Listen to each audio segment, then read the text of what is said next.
Bonjour chers internautes, bienvenue sur ma chaîne News TV. Veuillez vous abonner pour ne rater aucune nouvelle vidéo.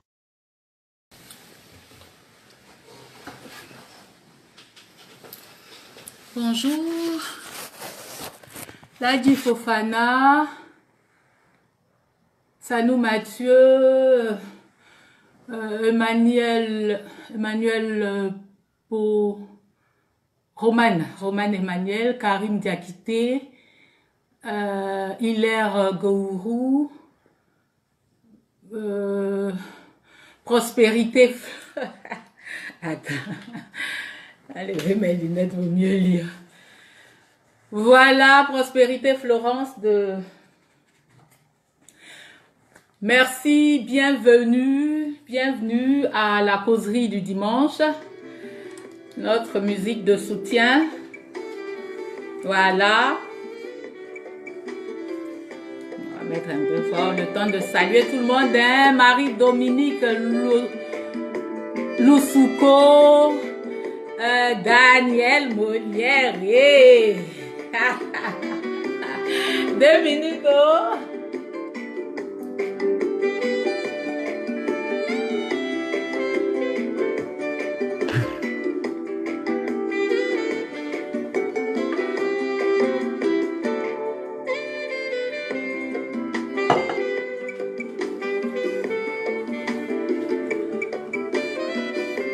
Bagnon Dieschrist, Abraham Placide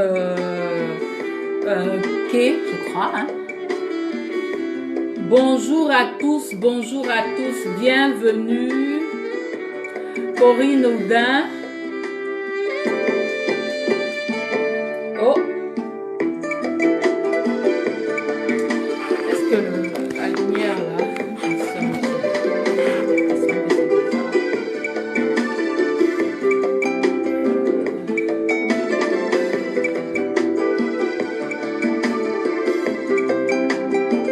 Manuela, coucou, Dia Carrier, bienvenue à tous, Ange Prisca Conan, bienvenue, installez-vous, hein, prenez vos tabourets, hein, comme on fait tous les dimanches.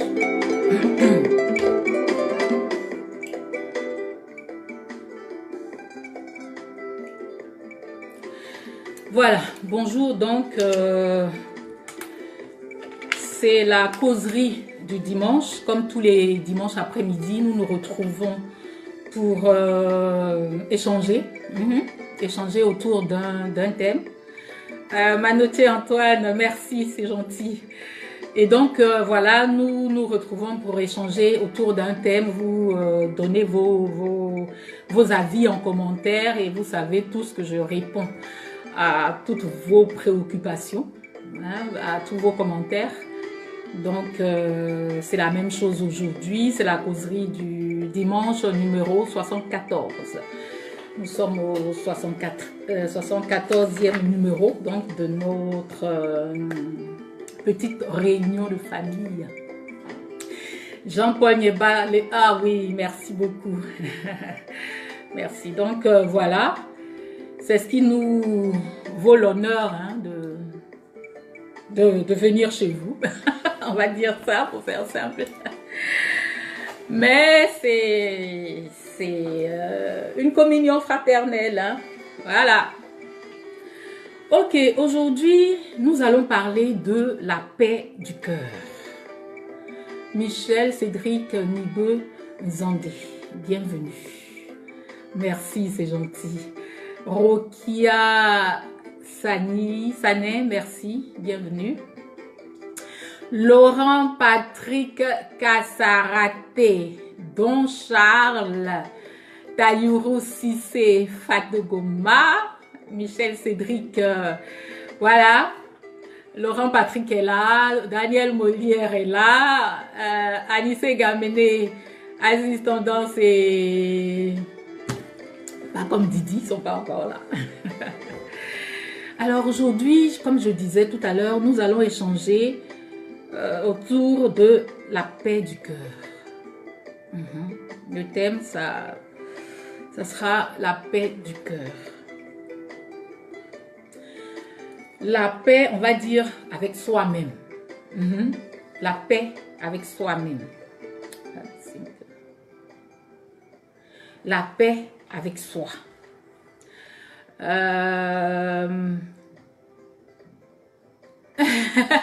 Daniel Molière, merci. Donc, la paix du cœur. Pour faire simple, on va dire la paix avec soi-même. La Bible nous recommande de garder notre cœur plus que tout.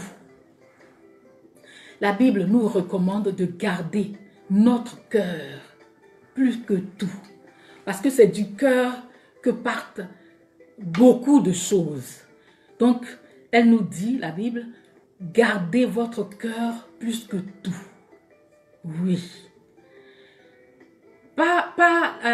Quand je dis la paix du cœur, c'est pas la paix comme le monde nous donne, hein, mais c'est la paix que Dieu donne. La paix, celle que Dieu nous donne. C'est de cette paix-là que je parle. La paix intérieure qui ne dépend de rien de l'extérieur, qui ne dépend pas de ce qui vient de l'extérieur. Ta paix intérieure, ça n'a pas de prix. S'il y a quelque chose qui n'a pas de prix, c'est ça, ta paix intérieure. Ça n'a vraiment pas de prix. Ce qu'il faut faire, c'est que si vous ne l'avez pas, il faut la rechercher et puis la cultiver. Il faut la rechercher et la cultiver. Cette paix-là, c'est l'harmonie entre le corps, l'âme et l'esprit. Ces trois entités qui composent l'homme. Quand ces trois entités-là, corps, âme et esprit, sont en harmonie, c'est l'équilibre total. Oui, c'est l'équilibre total. Cette paix intérieure qui est difficile à ébranler. Oui, elle est difficile à ébranler. Si on va dans la Bible, Jésus avait 12 disciples qui allaient partout avec lui. Ils étaient à sa disposition. Les disciples, leur travail, c'était d'être avec Jésus. Donc, ils suivaient Jésus partout. Jésus ne pouvait pas leur dire, allons à tel endroit, et puis ils allaient dire non. Ils étaient à sa disposition. Mais Jésus trouvait le temps de laisser les 12 disciples et de se retirer. Oui, il trouvait le temps de laisser les 12 et de se retirer seul, d'être seul avec lui-même. Jésus trouvait le temps.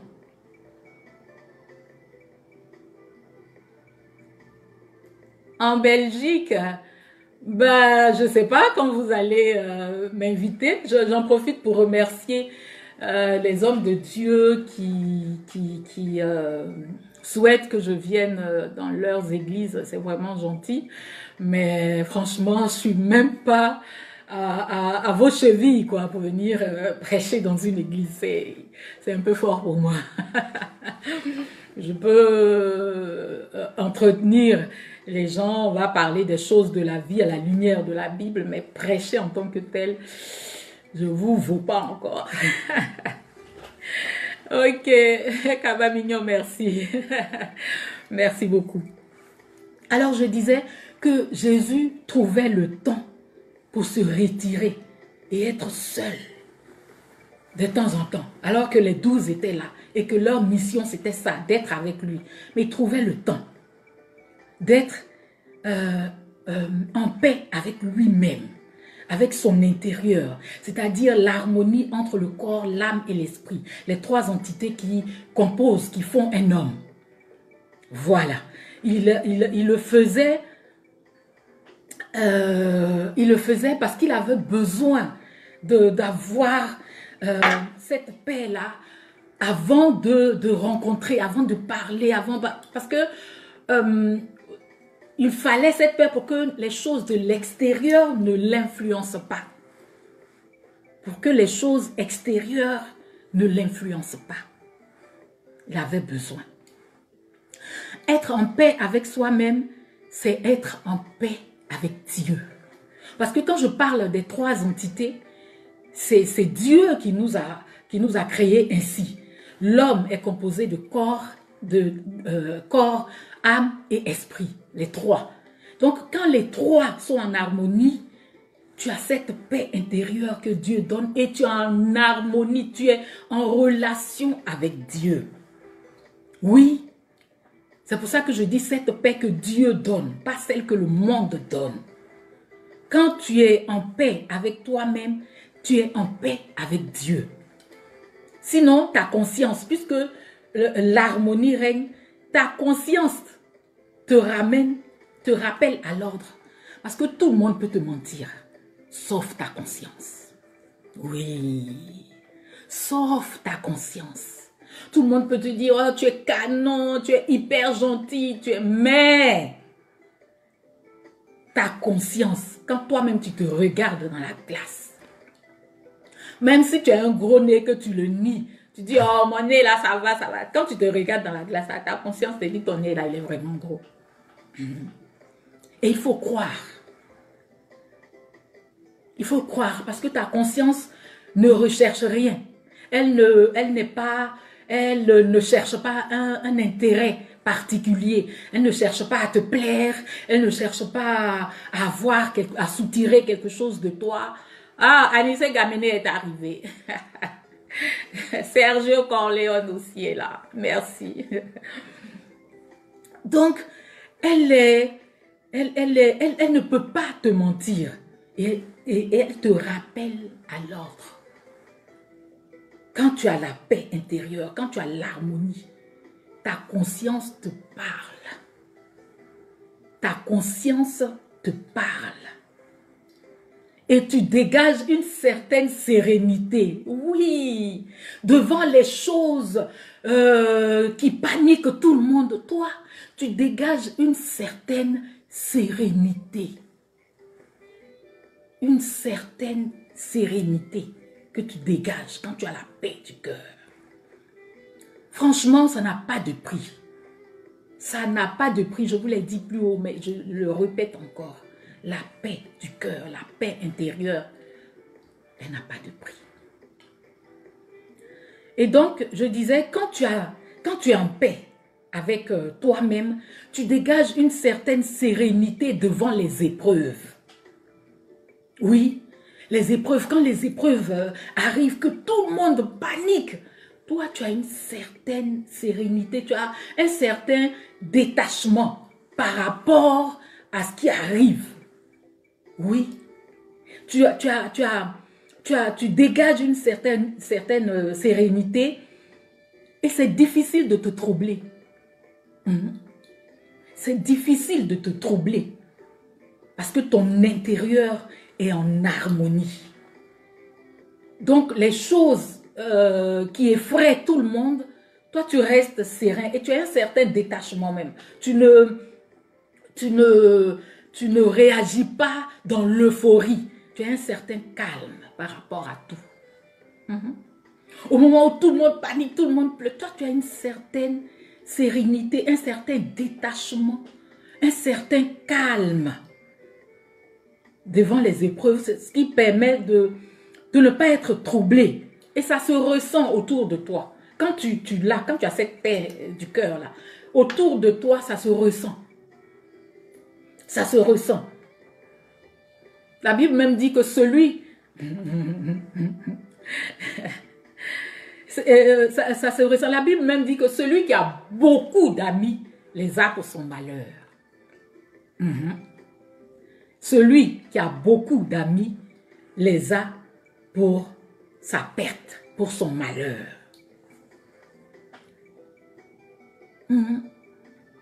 Parce que l'amitié, là, ça dépend. Il y a différentes catégories d'amitié. Il y a des amitiés où tu es tous les jours, il y a jugement. On t'appelle, oui, il paraît que tu as dit ça, on va faire une réunion, on te met au milieu, tu as dit ça, lui là, et puis lui il a dit que la dernière fois tu avais dit ça, et puis, ou bien je t'ai dit ça, tu allais rapporter, je t'ai dit ça là, et puis toi tu parles trop, et puis, hey, vous savez pourquoi ça arrive souvent? Parce que vous n'avez pas cette paix intérieure qui vous permet d'être bien avec vous-même. Quand vous cherchez beaucoup d'amitié là, c'est parce que vous-même, vous n'êtes pas en paix avec vous-même. Vous ne pouvez pas le matin vous réveiller, vous regarder dans la glace et puis éclater de rire. Oui.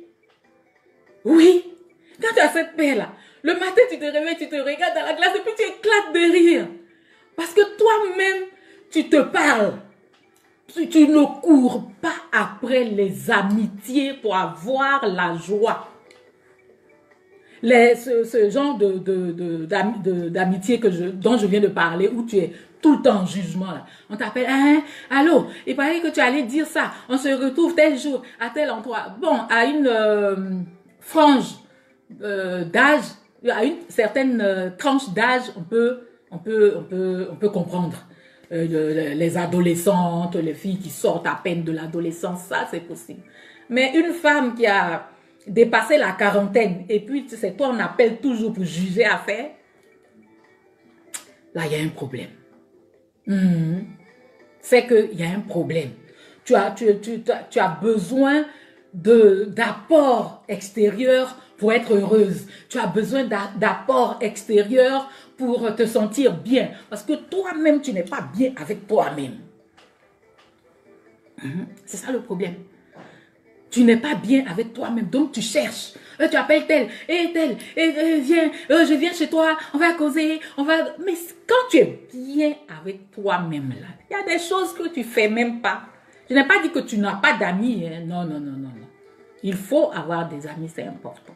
Mais je veux dire, même quand tu es dans l'amitié, là, il y a certaines choses que tu ne te permettras même pas de faire. Voilà. Il y a certaines choses que tu ne te permettras pas de faire. Une amitié où, dès que vous vous retrouvez, vous allez critiquer jusqu'à... Vous allez commencer par A, après vous attaquez B, après vous attaquez C, après vous attaquez E. Mais quand tu finis ce genre de réunion là, quand tu arrives chez toi, ta conscience doit te dire, il faut sortir de ça, tu n'as plus l'âge.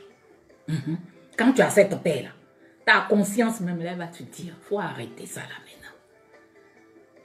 Quand tu rencontres tes amis là, si vous ne pouvez pas vous projeter dans l'avenir, vous conseiller pour l'avenir, pour des choses positives, tu n'es pas obligé. Ta conscience va te dire ça. Ta conscience va te dire ça. La paix intérieure, comme je disais là, c'est pouvoir se regarder seul et puis rire de soi. Oui, rire de soi. Oui, parce que, oh, j'ai fait telle chose là, mais pourquoi j'ai fait ça? Mais lui là, il a fait, oh, et puis tu éclates de rire. Oui, c'est pouvoir arriver à ce stade-là, toi, tout seul. La paix intérieure. C'est pouvoir arriver à ce stade-là. Pour que l'apport extérieur là soit un plus, mais tu ne cours pas après. C'est pour que ce soit un plus. À propos d'amitié, je vais vous raconter une histoire d'amitié. Deux filles qui se promènent ensemble, qui sont copines, on va dire. Et puis, la seconde sort avec un homme marié. Elle sort avec un homme marié. Et sa copine, là, dit qu'elle a trouvé un gynécologue qui est bien et tout, qui est vraiment fort. Donc, elle le conseille à sa copine. Sa copine lui dit, ah, d'accord, bon, ben, prends... Ah, monsieur Benson, c'est Ripa, bienvenue. Merci beaucoup. Alors, sa copine lui demande de prendre rendez-vous avec son gynécologue, là, pour qu'elle aille le voir aussi. C'est sa copine, donc elle se confie beaucoup à elle. La fille va prendre le rendez-vous chez son gynécologue à elle, son gynécologue qu'elle a conseillé à sa copine. Et pour donner la réponse à sa copine, elle appelle le bureau du mec avec qui sa copine sort. Elle appelle le secrétariat pour dire à la secrétaire,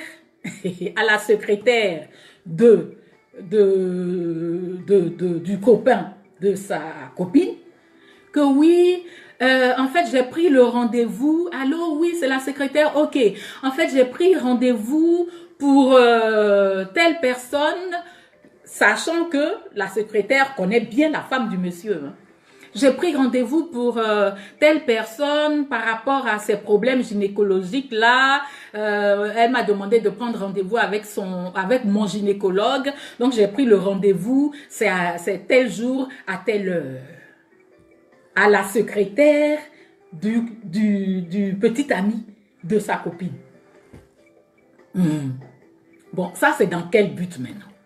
Tu sais que la secrétaire là connaît la femme du monsieur. Et puis tu l'appelles pour dire que la copine de son patron demande un rendez-vous gynécologique et que tu as pris le rendez-vous. Tu appelles la secrétaire là, c'est pourquoi?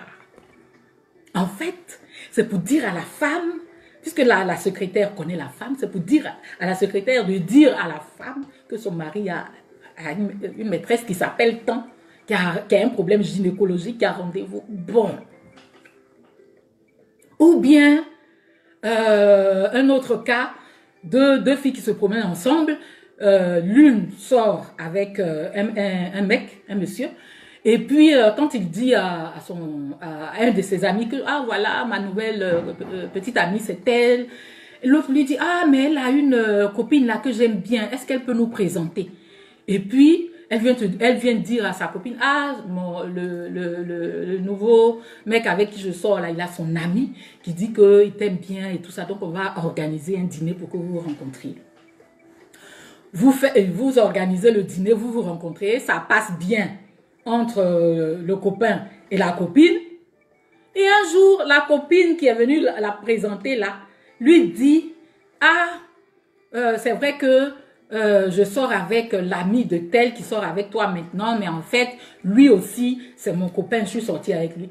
Aïe, mais tu es avec son copain, non? Oui, je suis avec son copain, mais je suis sortie avec lui.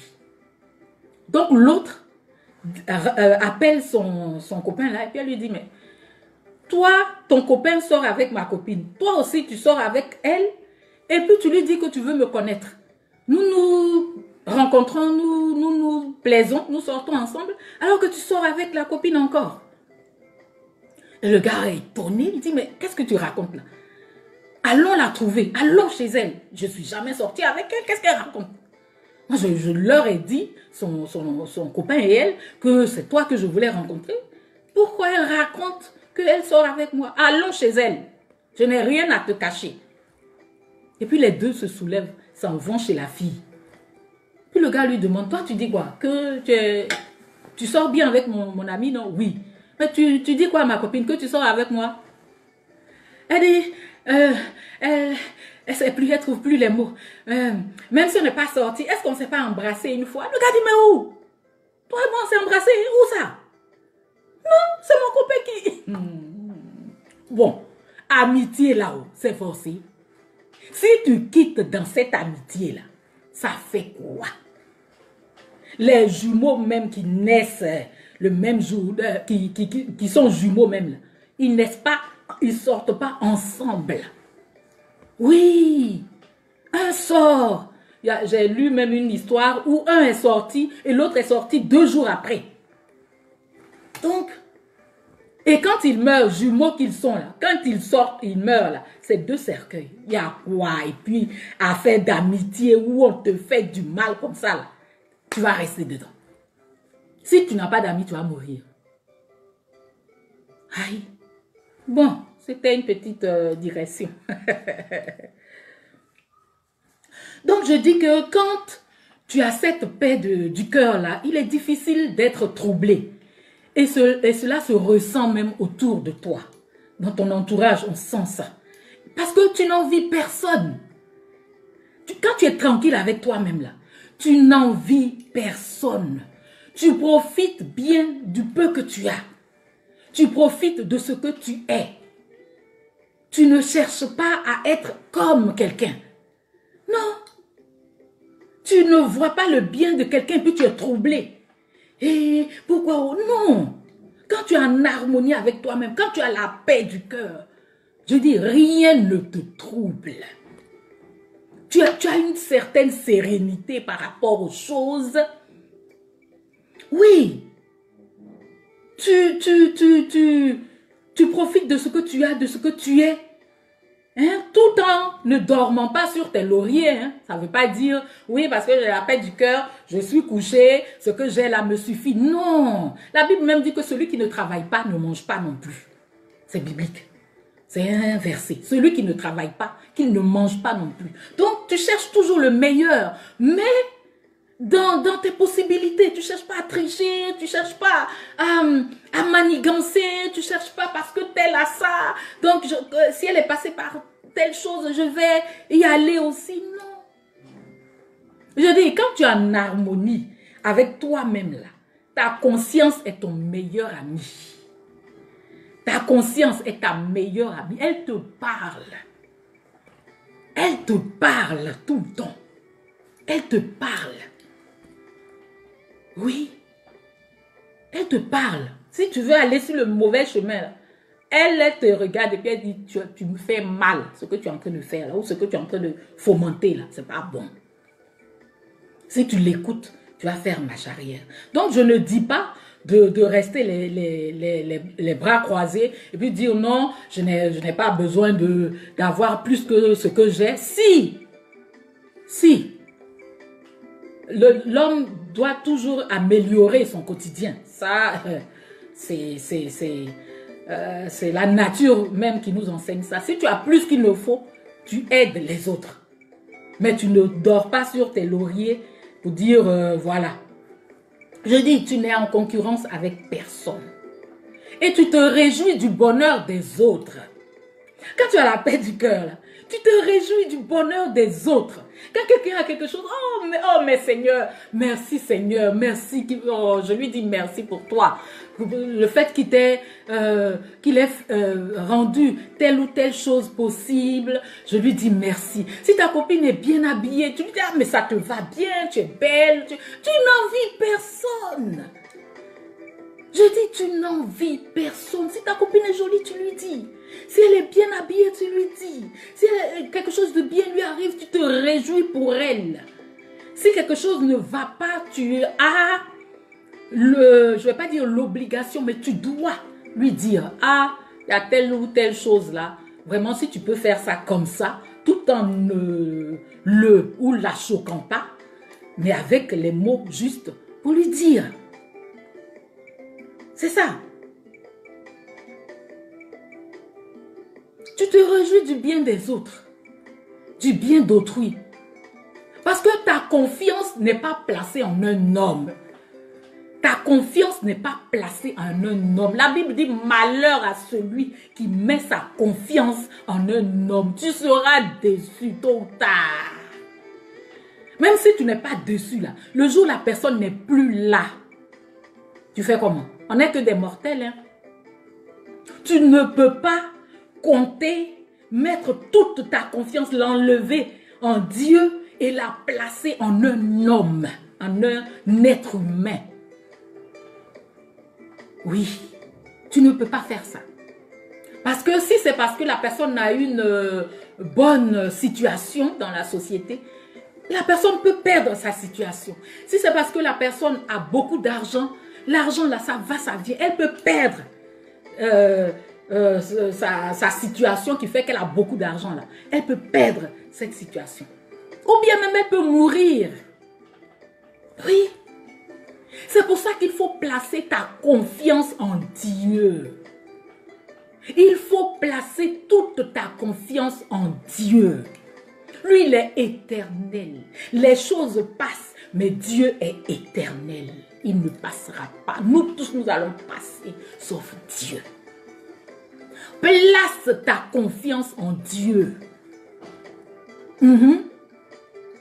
Dieu va mettre sur ton chemin les personnes qu'il faut. Malheur à celui qui place toute sa confiance en un homme, nous dit la Bible. Malheur à la personne qui place toute sa confiance en un homme. Il faut placer sa confiance en Dieu. Il pourvoira, quel que soit Alpha. Quel que soit Alpha. Le bonheur, là, on ne court pas après lui. On le crée. On ne court pas après le bonheur. On le crée. Le bonheur est relatif. Le bonheur de l'un n'est pas le bonheur de l'autre. Il y a quelqu'un qui a pour... qui dit que lui, il sera vraiment dans le bonheur si il a à manger pendant un mois. Il y en a qui disent, moi le jour où je prends l'avion, vraiment je serai dans le bonheur. Il y en a qui disent, moi c'est le jour où je vais me marier. Il y en a qui disent, voilà, donc le bonheur là, il est relatif. Il est relatif. Le bonheur de l'un ne peut pas être toi ton bonheur. Et le bonheur, comme je disais, on ne lui court pas après, on le crée. C'est pour ça qu'il faut garder jalousement ton cœur. La Bible dit, garde ton cœur plus que tout. Garde ton cœur plus que tout. Garde-le plus que tout. Et cultive la paix. Et la paix du cœur. Ça fait que tu es tout le temps heureux. Tu es tout le temps dans le bonheur, même si les gens ne comprennent pas. Même si tu n'as pas ce qu'eux ils ont. Mais toi, tu as une certaine sérénité, un certain détachement aux choses matérielles, aux choses après lesquelles les gens courent, que eux-mêmes ils ne croient pas. Mais elle a quoi? Ou bien lui là, il a quoi? Et puis il est toujours serein devant les choses. Ton bonheur là, c'est toi qui le crée. Si tu décides que ta maison est ton havre de paix, tu réunis tout pour que ta maison soit ton havre de paix. Si dehors, tu es obligé d'avoir une certaine posture, d'être,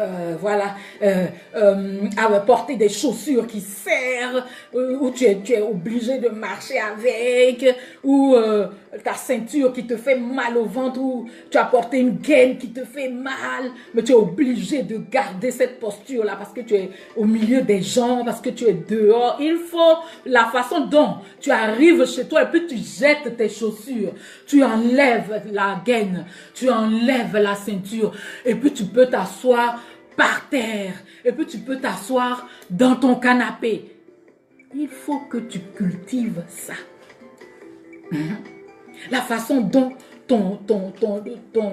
ta maison est ton havre de paix, est l'endroit où tu lâches prise, où tu n'es pas obligé d'avoir une certaine posture. Mais ça se cultive.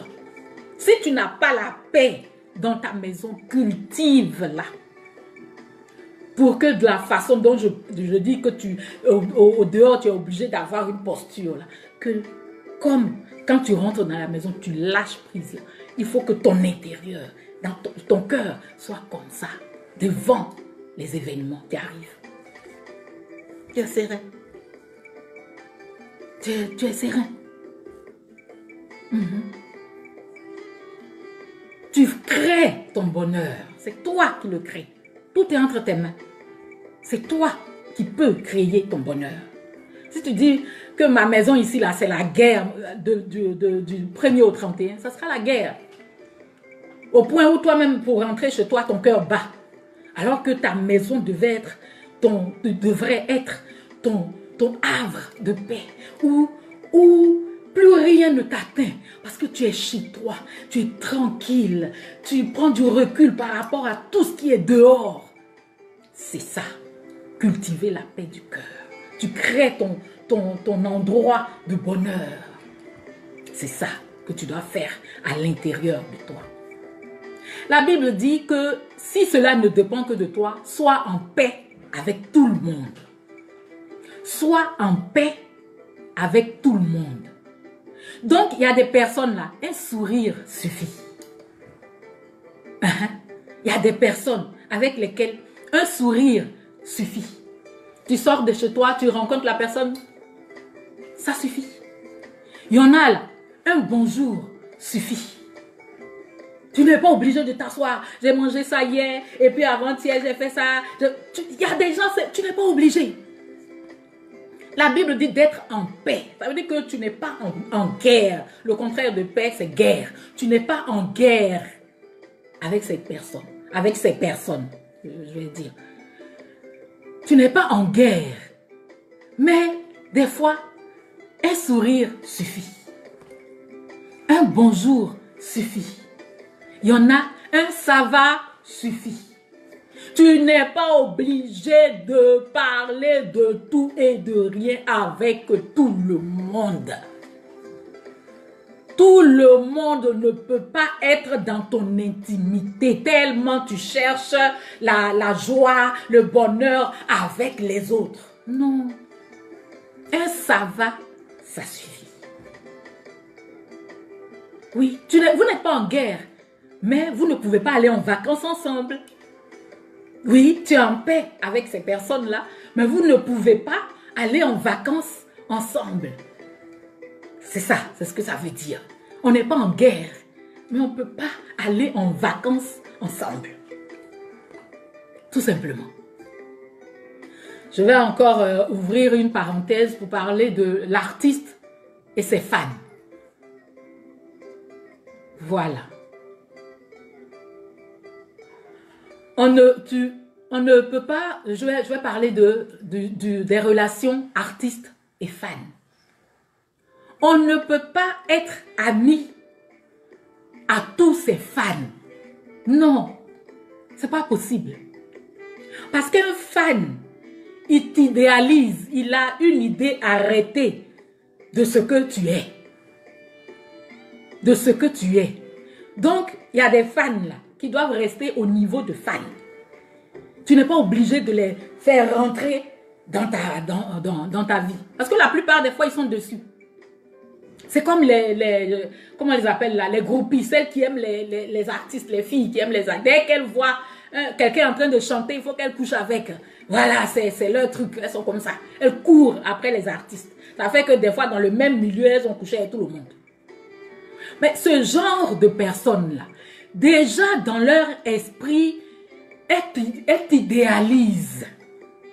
La personne qu'elle voit dans les journaux, à la télé, elle t'idéalise. Donc, elle te voit d'une certaine manière. Quand tu brises le mythe, c'est-à-dire, tu te déshabilles devant la personne, les défauts qu'elle ne voyait pas en te voyant à la télé, là, elle commence à voir ça. Donc, d'accord. Donc, il peut être, ou bien elle peut être comme ça aussi. Ok, le mythe est brisé. Elle t'idéalise à tel point qu'elle ne s'imagine pas même que tu vas aux toilettes. Et puis, le matin, tu as la diarrhée, puis tu vas aux toilettes, et puis, il y a du bruit. Ça brise le mythe. Tu vas aux toilettes, et puis elle entend les comme elle-même, là. Elle se dit, ah, mais en fait, elle est comme nous tous, quoi. Je me faisais des films en le voyant ou en le voyant à la télé, alors que bon, il peut être comme moi. Le mythe est brisé. Le mythe est brisé. Le mythe qu'il fallait entretenir en tant que fan, là, tu as brisé ça. Ou bien tu dors et puis tu pètes. Le mythe est brisé. Mais donc, je le vois à la télé seulement, donc il peut péter, il peut avoir la diarrhée, il peut... Aïe. Le mythe, là, tu l'as brisé. C'est fini. Et puis, il peut se foutre de toi maintenant. Oui, parce que la relation devait rester entre d'artiste à fan. Ça devait s'arrêter là, pour que le respect continue. Pour que le respect, là, continue. Mais tu es venu baisser ta culotte. Des fois même, tu veux un homme hein, qu'on a déifié, qu'on a idéalisé. Tu te déshabilles, tu veux faire l'amour, tu ne te lèves pas. Tu as brisé le mythe. Je referme la parenthèse. Pour revenir au... Ils sont morts de rire. Je referme la parenthèse pour revenir au thème du jour. Adam et Ève, si on parle, on vient dans la Bible, Adam et Ève dans le jardin, ils étaient heureux. Ils étaient épanouis. Adam et Ève, quand ils étaient dans le jardin, ils étaient heureux. Ils étaient épanouis. Ils n'avaient pas besoin d'un bonheur extérieur. Les deux là se suffisaient. Déjà Adam lui seul, quand on l'a créé, il était bien, sauf qu'il se sentait seul. Mais il n'était pas malheureux. Il était seul. Il se sentait seul. C'est pour ça que Dieu a dit, il n'est pas bon qu'un homme soit seul. Donc il a créé Ève pour être avec lui, pour qu'il y ait l'harmonie. Donc les deux étaient là, ils étaient heureux. Ils étaient heureux parce qu'ils étaient dans la présence de Dieu. Chaque soir, la Bible dit que Dieu descendait et puis il parlait avec eux. Donc, ils n'avaient besoin de rien pour être heureux, alors qu'ils étaient nus. Ils étaient nus, mais ils étaient heureux, ils étaient épanouis. Peut-être même qu'ils attendaient impatiemment que Dieu descende pour parler avec eux. Et puis quand Dieu descendait, il parlait de tout, de ce que le hérisson a fait, de ce que la panthère a fait. Et puis ils étaient épanouis là dans le jardin.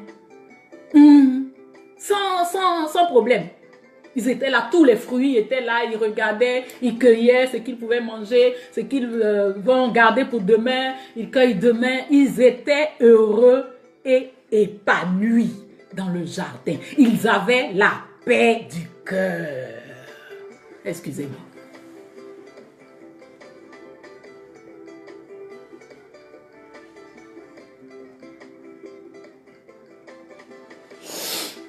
Ils avaient la paix du cœur.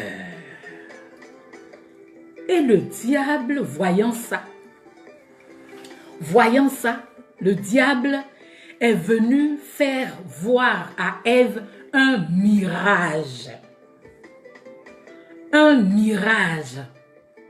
Un mirage, ça veut dire une illusion. Une illusion apparente, trompeuse. Une illusion, apparence trompeuse. Voilà, un mirage, ça veut dire une illusion ou une apparence trompeuse. Là, le dictionnaire dit même que le synonyme, c'est leurre, mensonge, utopie. C'est ce que le serpent est venu faire voir à Ève. Le fruit, là, était dans le jardin depuis. Le fruit que Ève est allée manger là. Le fruit était dans le jardin. C'est pas le serpent qui est venu faire pousser le fruit.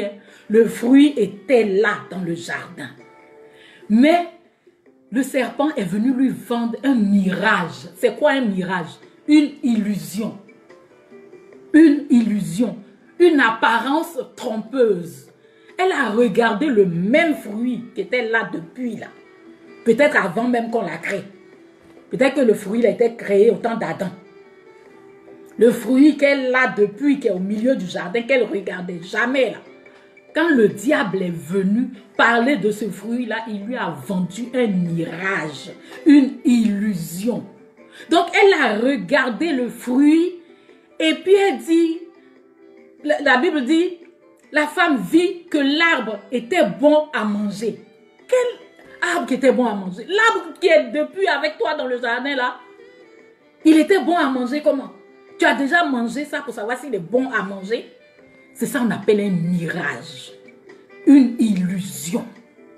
Il lui a vendu une illusion. Donc elle regarde le même arbre et puis elle le redécouvre. Elle voit que, la Bible dit, elle vit que l'arbre était bon à manger, agréable à la vue et était précieux pour ouvrir l'intelligence. Ève, Un arbre que tu n'as jamais mangé. Comment tu sais qu'il peut ouvrir l'intelligence? Il est agréable à regarder, il est bon à manger. Le diable, il lui a vendu un mirage, une illusion. Quand tu as besoin d'un apport extérieur pour ton bonheur, pour être heureux, c'est comme ça qu'on va te vendre des mirages. Sinon, ils étaient tranquilles dans la présence de Dieu. Ils étaient heureux. Ils étaient heureux. Mais le diable a vendu autre chose. La même chose qu'elle voyait tous les jours. Il lui a fait voir ça d'une autre manière. Il lui a vendu de l'utopie. C'est-à-dire ce qui n'est pas là. Comme un rêve. C'est ça qu'il lui a vendu. Et maintenant, elle regarde le même fruit qu'elle ne regardait pas. Et puis elle voit ça sous des angles. Il est bon à manger. Et puis, il peut ouvrir l'intelligence. Voilà, tu t'en vas. Tu t'en vas maintenant. Quand le diable vient là, la Bible dit que le diable, quand il vient, c'est pour dévorer, c'est pour voler et pour tuer. Le diable n'est jamais venu donner la vie éternelle. C'est Dieu seul qui donne la vie éternelle. C'est ce que je disais. Malheur à l'homme qui se confie en l'homme. Parce que l'homme lui-même, là, il est de passage sur la terre. Tu ne peux pas déposer toute ta vie dans la main d'un homme. Je compte sur lui. Si lui-là n'est pas là, mais s'il meurt. Et si l'homme-là, il meurt. Ou bien s'il a une maladie, là, ou bien s'il perd ce qu'il a. Place ta confiance en Dieu. C'est Dieu qui va mettre les personnes qu'il faut au moment où il faut sur ton chemin. Sans effort. Dieu même va mettre les personnes qu'il faut, quand il faut, où il faut, comme il faut. Adam et Ève, là, ils avaient tout dans le jardin. Ils avaient leur paix intérieure, leur paix du cœur. Mais Satan est venu la blaguer. Elle a pris le fruit, elle a mangé. Elle ne s'est pas arrêtée là. Elle a pris, elle a donné à son mari. Une fois qu'ils ont fait ça là, quand Dieu est venu, il les a chassés. Ils sont sortis du jardin, c'est-à-dire ils sont partis hors de la présence de Dieu. Oh, loin de Dieu, c'est la mort. Tout ce que tu vas voir loin de Dieu, ce n'est que des illusions, ce n'est que mirages, ce n'est que de l'utopie. Une fois qu'ils ont désobéi, là, ils ont quitté la présence de Dieu. Ils ont quitté la présence de Dieu. Ils n'étaient plus sous la protection de Dieu. Mais le diable ne les a pas laissés. Il les a poursuivis parce que quand il te prend là, quand il met le grappin sur toi, si tu ne fais pas marche arrière, si tu ne te remets pas en cause pour dire Seigneur, il s'en va à toi. Hein? Le diable, une fois qu'il a mis le grappin sur toi là, il s'en va avec toi. Et la destination finale, c'est la mort. Ouais. C'est la mort. C'est rien d'autre. C'est rien d'autre. Rien d'autre. Quand le diable te prend, il te prend. Il dit, par exemple, je sors un peu encore. Quand le diable te prend, il te dit, tu gagnes 100 000 par mois. Moi, je peux te faire gagner 200 ou 300 000. Mais pour ça, il faut que tu tues un poulet. Tu as tes 100 000, tu habites dans un quartier précaire, tu es tranquille, hein? Il dit, moi, je peux te faire gagner 200 ou 300 000. Et puis, tu vas quitter là où tu habites là pour une vie meilleure. Mais pour ça, il faut que tu tues un poulet. Tu dis, mais qu'à cela ne tienne, tu tues le poulet. Quand tu as les 200 000 là, il dit, non, moi, je peux te faire avoir 400 ou 500. Pardon, je peux te faire avoir 500. 200 000, c'est quoi? Mais pour ça, il faut que tu tues un mouton. Tu dis, ah, tuer un mouton, c'est quoi? Tu tues un mouton. Après, il te dit, 500 000 même, c'est petit. Moi, je peux te faire avoir 1 million. C'est comme ça, c'est le mirage qu'il a vendu à Ève, là. C'est ça qu'elle a. Hein. Ève était avec son mari. Elle était en paix. Elle était intelligente. Il dit non, que tu vas être plus intelligent et puis tu ne vas pas mourir. C'est-à-dire, quand il a mis le grappin sur toi, là, il s'en va avec toi jusqu'à la mort avant de te lâcher. Tant que tu n'es pas mort, il ne te lâche pas. Donc, il te dit, moi, je peux te faire avoir 1 million. Tu fais 500 000, là, c'est peu. Et si tu gagnes 1 million par mois, même, ça fait quoi? Tu dis, oui, je suis intéressé. Il dit, bon, au lieu de tuer mouton maintenant, il faut tuer bœuf. Il faut faire sacrifice de bœuf. Si tu as tué un bœuf, là, tu vas avoir 1 million que tu vas avoir. Tu dis, d'accord, tu t'en vas, tu tues le bœuf. Après, il dit, non, je peux te faire avoir 3 millions même. Mais pour ça, il faut tuer un cheval. Il s'en va avec toi. Il a un plan. Il a un plan. Une fois que tu es sorti de la présence de Dieu, là, il s'en va avec toi quelque part. Il s'en va avec toi, mais quelque part. Il s'en va avec toi, il t'emmène quelque part. Et puis il dit, bon, si tu gagnes 5 millions, non, tu as tué un cheval. Moi, je pense que tu peux gagner 10 millions. Mais pour ça, il faut tuer l'homme. Il faut sacrifier l'homme, il faut tuer un bébé, ou bien il faut m'envoyer du sang humain. Le sang humain, on ne le prend pas comme ça, il faut tuer la personne. Donc toi, tu vas aller payer quelqu'un. Il faut m'envoyer du sang humain. Mais le sang humain, là, il tue l'homme et puis il extrait le sang là pour t'envoyer. Là, maintenant, tu as atteint le niveau qu'il veut. Là. Et puis d'un moment à l'autre, il coupe au cœur de tes parents. Il te prend le souffle de vie. Le diable donne avec la main gauche, la main droite, il prend avec la gauche. Il donne rien cadeau, il donne rien gratuitement. Il te donne avec la main droite, il prend avec la gauche. Ce qu'il doit prendre là, c'est ton âme. Le diable a besoin de ton âme. Il s'en fout de l'argent que tu vas avoir là. Il s'en fout de ça. Il s'en fout, il peut te donner autant d'argent que tu veux, autant de force, autant de pouvoir, mais c'est ton âme qui l'intéresse. Le but là où il va avec toi, c'est prendre ton âme un matin. Hein? Mais toi, tu regardes à tout ce qu'il y a de physique là. Oh, je suis fort, je suis puissant, et puis je peux faire ça, je peux m'acheter ça. Qu'est-ce que le matériel par rapport au souffle de vie? Le matériel est quoi par rapport au souffle de vie? Oh, que Dieu ouvre nos intelligences pour que nous puissions comprendre que hors de Dieu, c'est la mort. Il n'y a rien d'autre.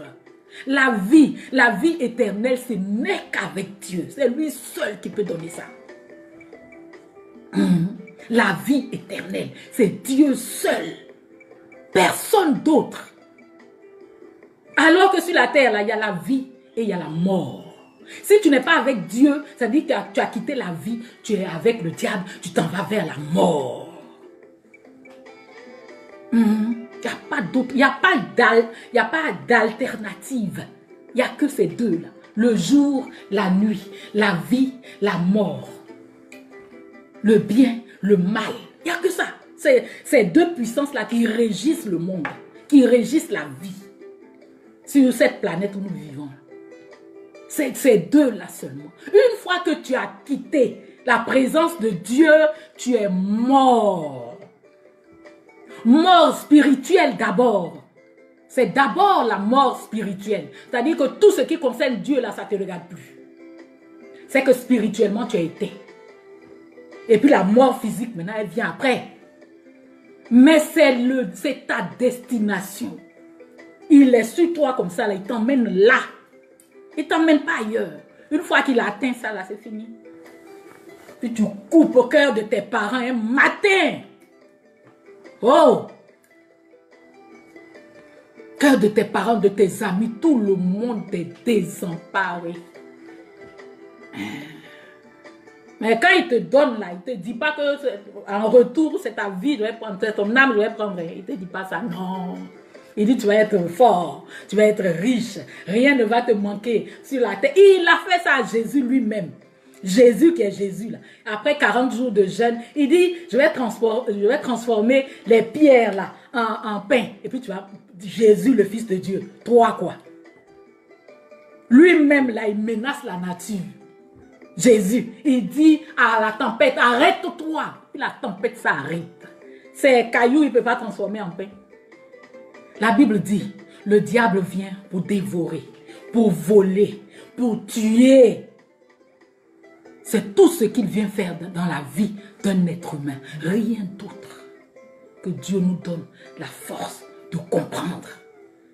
Et si on est parti hors de sa présence, qu'on puisse revenir. Parce que le pire, là, ce n'est pas la mort. Hein. C'est où tu vas passer ton éternité. La mort, c'est... Une fois que tu es né, là, tu es déjà assez vieux pour mourir. Oui, il y a des bébés mais qui meurent dans le ventre. C'est-à-dire, ils sont en gestation et puis ils meurent dedans. À plus forte raison, ceux qu'on accouche. Donc, une fois qu'on t'a accouché, là, ta destination finale, c'est la mort. Mais tu meurs où? Et comment? Tu meurs entre les mains de Dieu ou tu meurs entre les mains du diable. Parce que là-bas, c'est l'enfer. C'est l'éternité aussi, mais en enfer. Dans le feu de la géhenne. Oh! Déjà sur la terre, là même, on souffre. On se dit, hey, il y a telle chose qui me fatigue. Et puis tu vas quitter dans la souffrance de la terre là, pour aller dans la géhenne où il y a le feu, mais tu ne consumes pas. C'est-à-dire, que Dieu nous fasse grâce. Je reviens pour dire,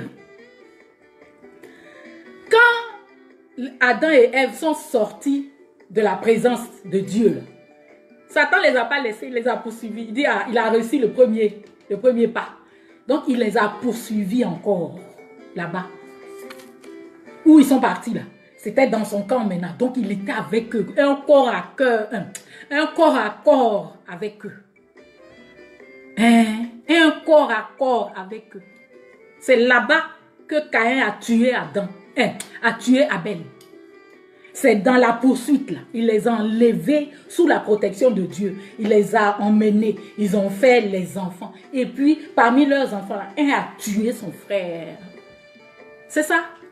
La Bible dit qu'il vient pour dévorer, pour voler, pour tuer. Il ne vient pas pour te faire du bien. Il ne vient pas pour le bien. Il ne vient pas pour le bien.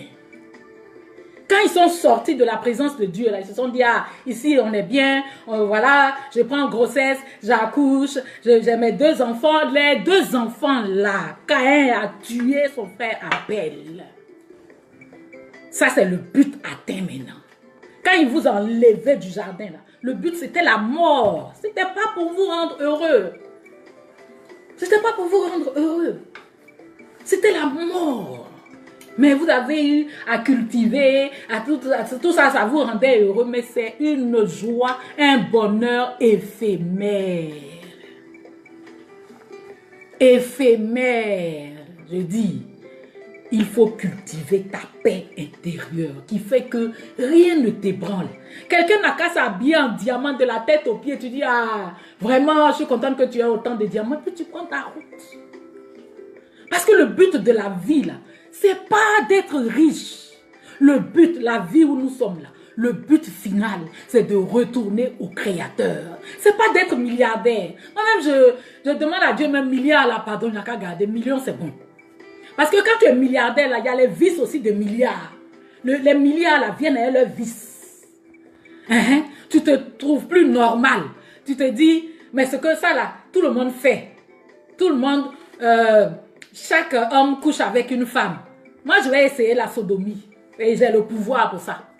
Tu t'en vas essayer la sodomie. Comme tu es milliardaire, tu te dis, oh, tout le monde fait ça. Moi, je vais essayer les partouzes. Tu t'en vas essayer les partouzes. Parce que tu as l'argent. Hé! L'argent, là, c'est un Dieu qu'il faut adorer aussi. C'est ce que Satan emploie pour attirer. C'est ce qu'il a montré à Ève pour l'attirer, là. C'était un fruit, il fallait manger. Il fallait manger ça. Donc, en suivant ton ventre, la gourmandise de ton ventre, il te fait miroiter, puis il te donne, et puis tu manges, et puis tu veux dépasser ça, et puis tu vas au-delà. Si c'est libido aussi, il te blague avec ta libido. Tu t'en vas, tu dis, faire l'amour normal, c'est pas bon. Il faut que je sodomise. Après sodomie, comme tu es milliardaire, non, mais il faut que je fasse une partouze. Après, non, non. Et si je fais l'amour dans l'avion? Et si je loue un avion spécial et puis je fais partouze dedans? Oui. Il s'en va avec toi quelque part. C'est la mort. Oui. Michael Jackson, qui était milliardaire, vous avez vu? Il dit que l'air que nous tous on respire, là, il ne peut pas respirer ça. En ce moment, il n'y avait pas Covid. Il dit que lui seul, là, l'air qu'il respire doit être protégé. Ça, c'est la folie des milliards. La folie des milliards. Milliards, là, ça vient et sa folie. Il faut que lui, il porte un masque parce que l'air que tout le monde respire, des milliards de personnes sur la terre respirent, là, c'est pas bon pour lui. Et comme il a les moyens de ça, il fabriquait ses masques pour porter. Hey, l'argent. Il portait son masque là, mais pour dormir, il lui fallait des cachets. Il ne peut pas dormir comme toi et moi.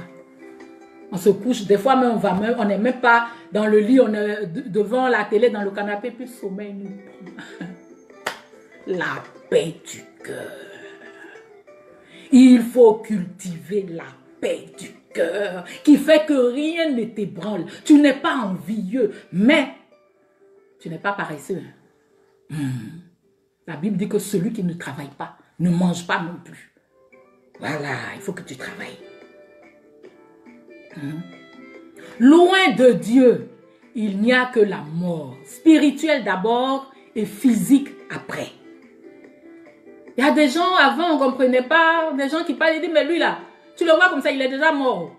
C'est son vide qui se promène comme ça. Et toi, on était enfants et puis on est étonnés, on dit, mais quelqu'un qui est là, qui parle, qui bouge, qui mange, qui fait tout, comment il est mort? Mais parce que ceux qui savaient lire dans le spirituel voyaient que cette personne-là, spirituellement, c'est fini. Il n'y a que le corps qui va tomber du jour au lendemain. Jésus même a dit, il y a une phrase de Jésus dans la Bible qui dit « Laissez les morts enterrer les morts ». Il est rentré dans une ville et puis il y a quelqu'un qui était mort et les gens partaient pour l'enterrer. Et puis il dit « Venez, je vais vous donner le pain de vie ». On dit non, il y a lui là qui est mort, on s'en va. Il dit, laissez les morts enterrer les morts. Est-ce que tous ceux qui étaient là, c'était des cadavres? Tous ceux qui étaient là, qui partaient là, est-ce que c'était des cadavres? Non. C'était des morts spirituels qui allaient enterrer un mort physique. Tous ceux qui portaient le cercueil là, c'était des morts spirituels parce qu'ils ne sont pas sous la couverture de Dieu. Ils ont quitté. Donc leur vie qu'ils mènent là, spirituellement, ils sont déjà morts.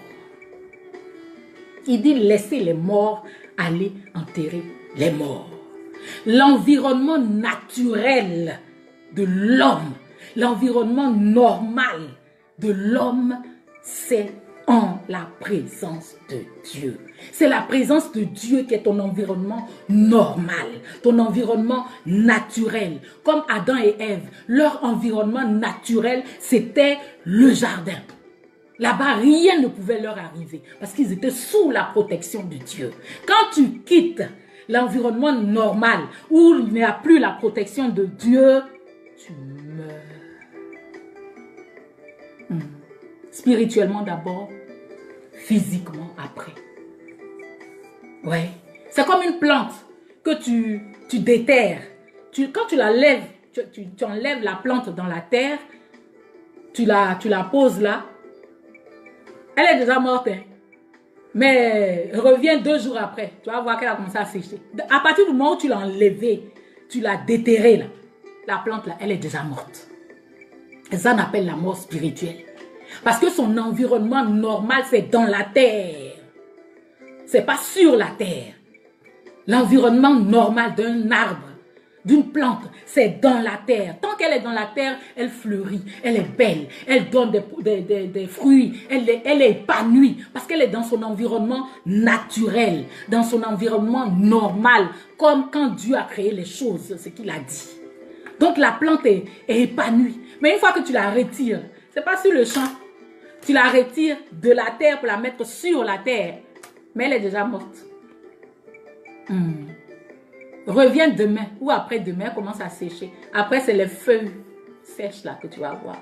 Parce qu'elle est morte depuis le jour où tu l'as enlevée dans la terre. Pour la mettre sur la terre. Tu l'as sortie de son environnement naturel. C'est comme le poisson. Dieu dit que le poisson là, il vit dans l'eau. C'est son environnement naturel pour qu'il soit épanoui. Dans l'eau là, il fait tout. Il saute, il nage, il fait tout. Une fois que tu l'enlèves de l'eau, c'est pas sur le champ il meurt. Il va se débattre. Mais après, l'air va manquer. Parce que c'est pas son environnement normal. Une fois que tu l'as sorti de l'eau, tu l'as sorti de son environnement normal, il ne va plus trouver l'oxygène. Le poisson va mourir. Le poisson là, il va mourir. Parce que quand Dieu créait les choses, son environnement naturel, c'est l'eau. Mais ce n'est pas parce que tu le sors de l'eau que l'eau n'est pas l'eau. Hein. Lui que tu as sorti là, lui il va mourir. Lui le poisson il va mourir. Mais l'eau reste l'eau. C'est comme la plante. Tu vas l'enlever de la terre. La plante va mourir. La terre reste la terre. Elle ne bouge pas. C'est comme la présence de Dieu. Toi, tu vas dire, oh, avec Dieu là même, je gagne quoi? Je vais aller faire ça. Tu quittes. Tu vas mourir, mais Dieu reste Dieu. Dieu reste Dieu. Il ne bouge pas. Mais toi, qui es sorti de ton environnement normal, tu t'en vas vers la mort certaine. La mort certaine. Voilà. Dieu, sachant ça, depuis que Adam et Ève ont échoué, il n'a pas arrêté d'envoyer les prophètes. Parce qu'il sait que si l'homme quitte son environnement normal, c'est-à-dire hors de la présence de Dieu, il meurt. Donc depuis que Adam et Ève ont échoué, là, il n'a fait qu'envoyer des prophètes. Abraham, Moïse, David. Il n'a fait qu'envoyer des prophètes pour dire non, l'homme, l'être humain, ta présence, ton environnement normal, c'est sous.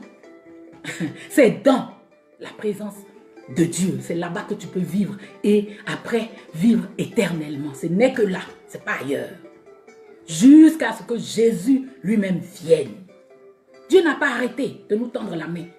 De dire non, tu peux te tromper, mais il faut te repentir et puis tu reviens à la maison. Jusqu'à Jésus lui-même est venu. Il a donné sa vie. Voilà. Il a donné sa vie pour que nous revenions au point de départ. C'est ce que je voulais partager avec vous cet après-midi. Pour nous dire que, oui, nous, hein, parce que moi-même, ne pensez pas que ce que je vous dis là, je m'exclus. Hein. Moi-même, je suis concernée. Ouais. Parce que c'est pas parce que tu sais que si tu fais, tu vas pas payer le prix. Non. Tu sais. Et puis tu fais. La conséquence là, c'est la même. Donc, c'est ce que je voulais que nous partagions ce soir, cet après-midi. Retenez seulement que le diable donne avec la main droite, mais il récupère avec la main gauche. Rien n'est gratuit. Parce qu'il faut qu'il remplisse l'enfer. Il faut qu'il remplisse l'enfer. C'est pour ça que quand il vient te tenter là, que tu ne veux pas, il te rappelle ton passé. Le diable te rappelle toujours ton passé. Toi, tu crois que Dieu va te pardonner. Et ça là que tu as fait, là, tu as fait ça, tu as fait ça, tu avais fait ça à tel. Dieu ne va pas te pardonner. Alors que Dieu est amour. Dieu là, il est amour. C'est pour ça qu'il a créé la repentance. La repentance, c'est l'ingrédient du pardon. Oui, il n'y a pas de pardon sans repentance. On va parler de ça une autre fois. Il faut, quand il te rappelle ton passé là, toi, rappelle-lui son avenir. Parce que son futur, c'est la géhenne, c'est l'enfer. Ça a été créé spécialement pour lui. Mais il ne veut pas y aller seul. Donc il est là, il prend les gens pour aller remplir son univers à la fin des temps. Il prend les gens pour aller remplir son monde là, en enfer là. Il ne veut pas consumer, il ne veut pas brûler seul. Voilà, c'est tout. C'est tout, hein? C'est pour ça qu'il est à nos trousses comme ça. Il cherche l'homme partout pour aller remplir l'enfer. Alors, merci Edith, la rachetée, alléluia. Zaka, Bowie Françoise, Laurent Patrick, Kassan Raté, et Mathé la Capi, yeah. C'est la Capi, hein? Je suis d'accord avec ça. Merci beaucoup, Anissé Gamené. Merci beaucoup. Passez une très bonne semaine. Cultivez la paix intérieure. Recherchez d'abord la paix intérieure et cultivez-la. Voilà.